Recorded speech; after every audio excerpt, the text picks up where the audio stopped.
Ibu dan Bapak Dewan yang terhormat, tahukah Anda bahwa dalam 2 tahun terakhir, Kementerian Pendidikan justru terpaksa mengakui kegagalan sistem yang progresif dalam pendidikan dengan mengembalikan tes teori murni sebagai penentu nasib siswa. Ini adalah pengakuan terkait kegagalan bahwa proyek dan diskusi saja tidak cukup untuk membangun intelektual bangsa. Saya, Diana Sulawati dari SMA N 1 Ketaksaan, sebagai proposisi menyatakan dukungan penuh terhadap mosi yang berbunyi Dewan ini lebih memilih sekolah menengah yang mengadopsi model pendidikan klasik daripada model pendidikan progresif. Perdebatan ini bukan hanya tentang metode mengajar semata, tetapi ini tentang masa depan dan kompetensi intelektual Indonesia dan bangsa ini.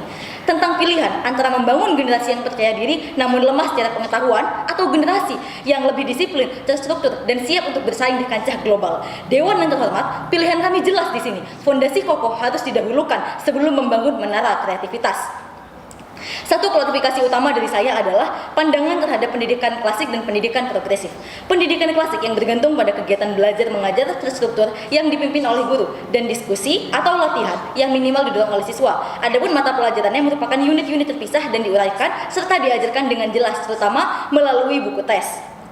Sebaliknya, dalam pendidikan progresif, kita memposisikan guru sebagai fasilitator yang fokus pada diskusi dipimpin oleh siswa, pembelajaran berbasis proyek, hingga pembelajaran berdasarkan pengalaman. Adapun fokus pembahasan dalam debat kali ini adalah sekolah menengah yang mengacu pada sekolah dengan siswa atau berusia sekitar 14 hingga 18 tahun. Mari kita masuk pada model progresif ini telah gagal menjadi solusi pendidikan Indonesia. Mengapa? Alih-alih menciptakan generasi kreatif, sistem ini justru menghasilkan siswa miskin, dasar pengetahuan, namun memiliki kepercayaan diri yang terlalu berlebihan. Bukti nyatanya ada di depan mata kita, kurikulum merdeka. Selama 2 tahun kurikulum merdeka menggalakkan pembelajaran berbasis proyek dan portofolio. Namun apa yang terjadi? Pemerintah justru meluncurkan tes kompetensi akademik yang sepenuhnya menguji pengetahuan teoritis. Bahkan nilai proyek dalam kurikulum merdeka tidak lagi dianggap cukup untuk seleksi masuk PTN dan harus ditopang oleh nilai ujian tertulis yang formal. Solusi kami, model pendidikan klasik terbukti lebih siap dan realistis. Model ini tidak memerlukan kebijakan darurat karena sejak awal dirancang dan membangun kompetensi akademik yang terukur, objektif, dan siap untuk tantangan sesungguhnya. Adapun 2 argumen saya di sini adalah mendorong keadilan melalui standarisasi, dan yang kedua adalah sebagai tingkat kesiapan dan kematangan yang lebih tinggi dibandingkan pendekatan pendidikan yang lain. Argumen pertama, kurikulum terstruktur dan penilaian berbasis ujian menjamin setiap siswa menerima porsi pengetahuan yang sama dan dinilai secara objektif. Maksudnya, model pendidikan klasik menjamin setiap siswa terlepas dari latar belakang sosial, ekonomi, geografis, atau jenis sekolahnya menerima porsi pengetahuan inti yang sama. Ini dicapai dengan apa? Melalui kurikulum yang terpusat, yang terstruktur, buku teks yang terstandar, dan juga sistem penilaian yang objektif. Dengan apa? Ujian tertulis.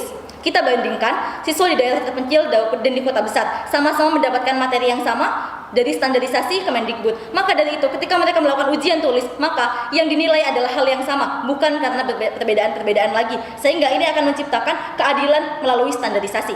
Argumen yang kedua, tingkat kesiapan dan kematangan yang lebih tinggi. Model klasik secara sengaja dan terstruktur melatih otot-otot mental dan disiplin akademik yang dibutuhkan oleh siswa untuk sukses di jenjang berikutnya. Dunia perkuliahan dan kompetensi global tidak bermain-main. Mereka menuntut kedisiplinan, ketahanan mental, hingga penguasaan konten yang mendalam. Model klasik adalah simulator atau bootcamp yang mempersiapkan siswa untuk realitas yang kelas ini, bukan menciptakan sesuatu yang nyaman yang akan pecah pada suatu saat nanti.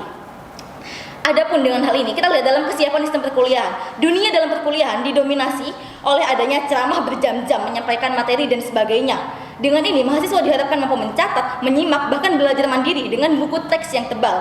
Adapun dengan adanya kesiapan untuk tes penentu masa depan, realitanya nasib masuk PTN favorit ditentukan oleh UTBK yang formatnya tes pilihan ganda dan esai singkat. Mari kita lihat saat ini, Dewan yang terhormat, pilihannya sangat jelas. Di satu sisi, model progresif yang menjanjikan kemajuan namun terbukti gagal dalam praktiknya, atau model kami yang telah teruji waktu dan menjamin keadilan dan standar yang jelas. Apakah kita ingin menghasilkan generasi yang hanya pandai berbicara, atau generasi yang benar-benar kompeten membangun bangsa? Jawabannya adalah pada pilihan kita hari ini, bangga menjadi oposisi. Terima kasih.